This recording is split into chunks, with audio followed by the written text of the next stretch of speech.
Live from Buenos Aires in Argentina, tonight with Jane Dutton. Argentina's failing economy is hitting the public hard with a devastating impact on their day-to-day living. Is South Africa at risk of a similar fate? An Argentinian economist talks us through some of the solutions. A faltering economy with rising interest rates hits people where they feel it the most, in their pocket, and impacts on their day-to-day living. How do you prepare for the unexpected when you don't even know what your currency is going to be tomorrow? To help me discuss this and work out a way forward for Argentina and South Africa is economist Miguel Boggiano. Very good to have you with us. How do Argentinians survive this volatile economy? What do they need to focus on? Well, I would say we have a huge history, a long history of volatility.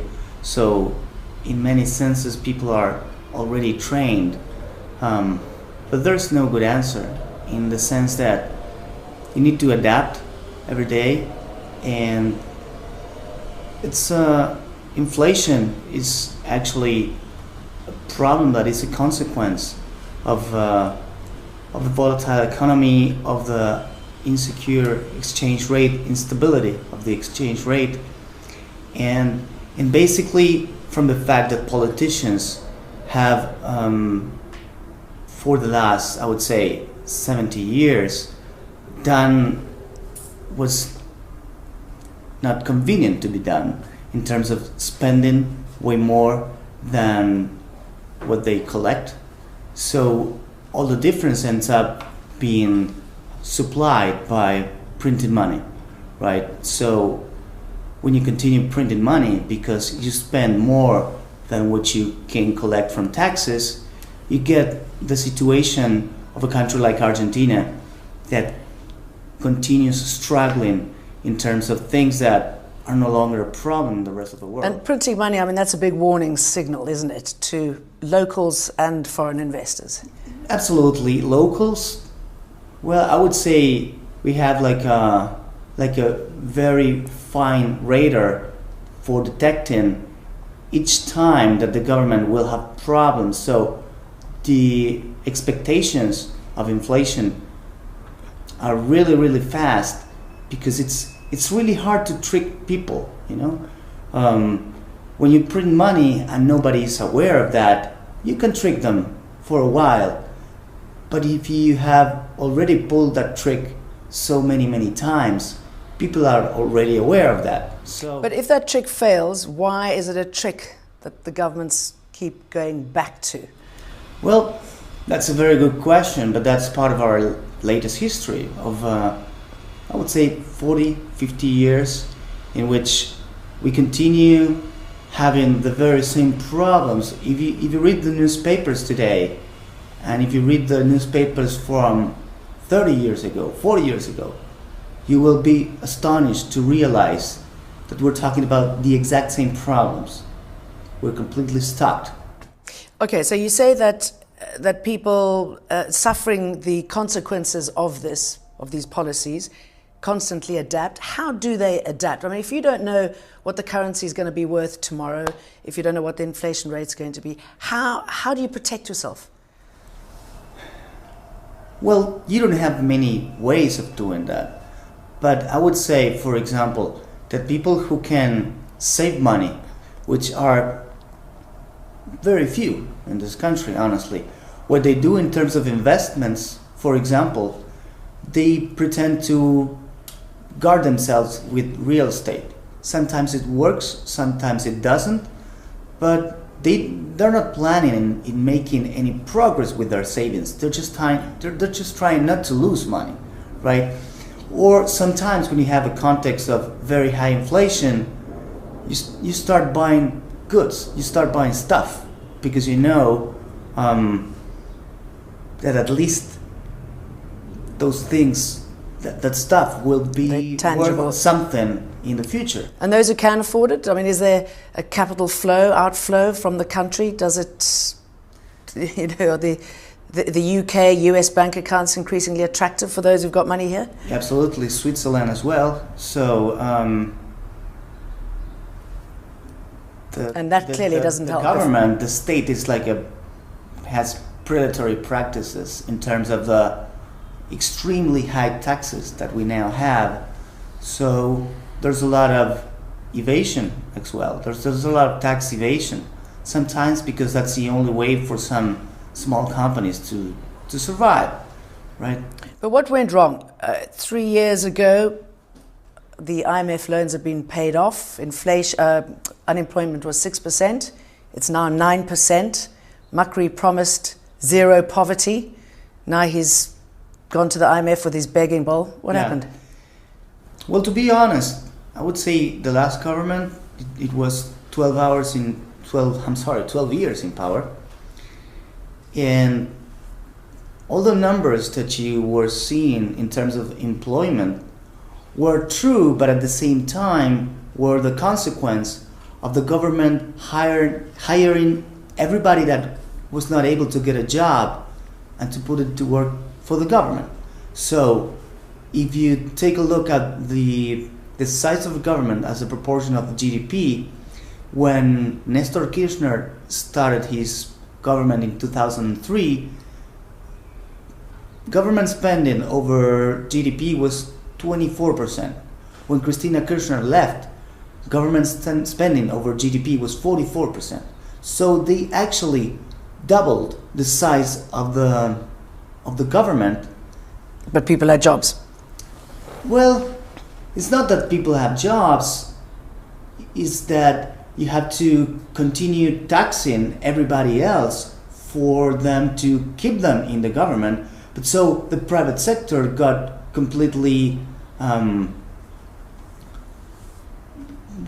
such a burden of these high taxes that now it's really hard for the private sector to generate employment of quality and that actually has a use in the economy. So there's a lot of people working for the state that actually don't produce anything.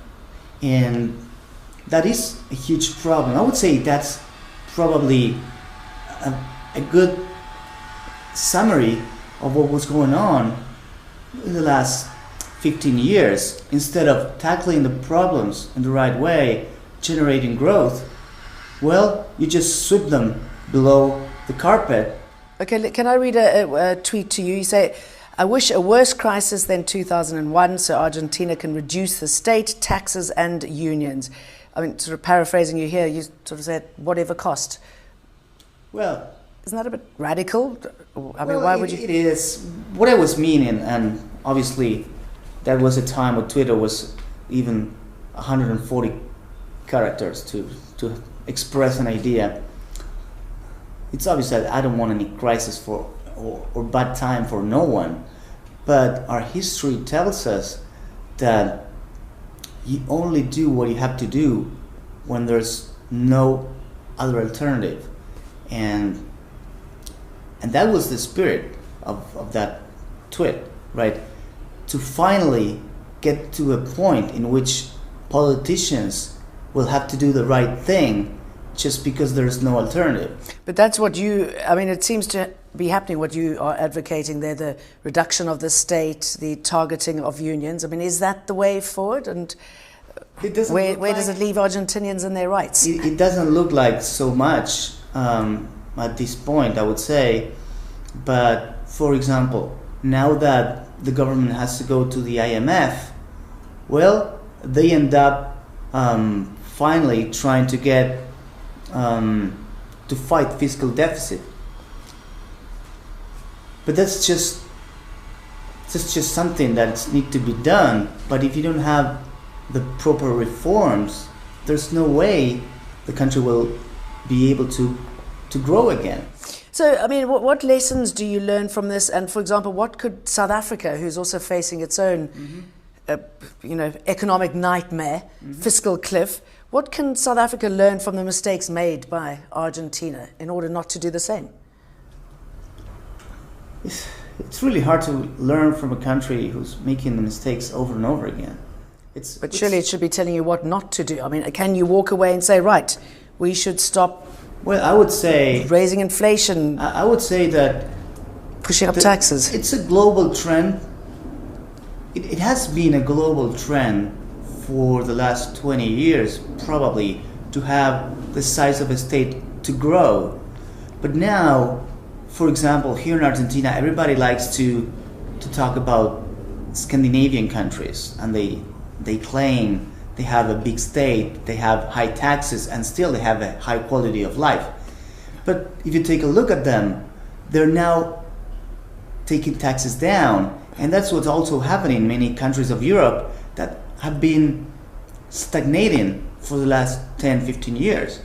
And the problem is that sometimes you make comparisons that are not valid, because even those countries that have European and Scandinavian countries that have high taxes and good quality of life have way more economic freedom than countries like Argentina. So if you take a look at the size of the trade as a percentage of GDP, Argentina, it's not an open economy. And that's not the same claim that you could do from Scandinavia or Europe. Those are very open economies. But still, with their openness, they have realized that they have to reduce taxes. And there's a global competition in terms of taxes. The US, it's become a great participant in that competition, with Trump reducing taxes at such an aggressive pace. So I think most countries of the world will now be facing the pressure of some other countries taking taxes down, and that's a competition towards trying to, seduce investments globally. Okay, might the tariff war that's happening, the trade war that's happening, might that benefit emerging economies in a sense that they could fill gaps? It's hard to tell, I think, so far. For example, your agriculture market and your soy market, for example, you'd be... Well, we have, for example... climbing in there. It's a good question that you're posing, because, for example, we have restrictions to enter a market like the US or Europe in terms of our agricultural products. So, in many ways, globalization, it's a good idea, but then what Trump is doing, and to some extent China, in Europe, probably I would say the world, it's maybe going back on its own paces in terms of saying, okay, we thought we liked globalization, but now that imposes a high cost in some countries. For example, in the US, what Trump has been proposing has to do with many anti-globalization ideas. Why? Well, if you remember, Make America Great Again pretends to bring jobs back to the US that were taken abroad for reasons as it was cheaper to make them abroad. So now it's becoming, and this tariff war, in the end, it's like a war against globalization. Okay, and then the message for South Africa is not to look in this direction, but to look somewhere else if they want to pull themselves out of the doldrums. Probably, I would say the message is, if you really want to help people, you need to have the health of the private sector, who's the sector who can actually produce quality jobs and provide growth to the country, well, as free as possible to do things. Because otherwise you have the government or the state, depending on how you want to look at it, but competing for the resources, because taxes is like extracting resources from the private sector into like a redistribution of some own decision from the government, and that almost always